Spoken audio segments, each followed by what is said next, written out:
অল্প সময়ের ভিতরে মূল্যবান কথা তুলছি, গভীর মনোযোগ দিয়ে শুনুন।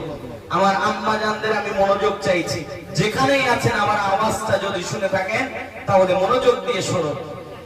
নারীদের কয়েকটি গুণের কথা তুলি।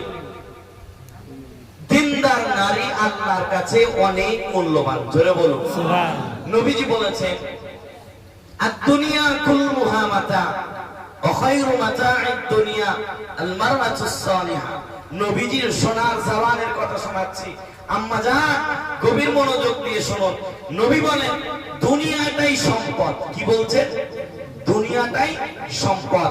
নবী বলেন ওয়া খায়রু মাতা'আদ দুনিয়া, আর দুনিয়ার মধ্যে সবচেয়ে দামি সম্পদ আল মারআতুস সালিহা, একটা দিনদার নারী। জোরে বলুন না সুবহানাল্লাহ। দিনদার নারীর অনেক দাম আল্লাহর কাছে। আর একটা দিনদার নারী যদি পরিবারে থাকে, ওই নারীর কারণে নিজের পরিবারটাও ঠিক হবে। ওই নারীর কারণে, ওই নারীর দিনদারিতার কারণে একটা পাশের পরিবারও ঠিক হবে, একটা সমাজও ঠিক হবে, একটা ইউনিয়নও ঠিক হবে, একটা জেলাও ঠিক হবে। এভাবে একটা দিনদার নারীর কারণে আল্লাহ দুনিয়ায় লাখো মানুষের পরিবর্তন এনে দিতে পারে। জোরে বলুন।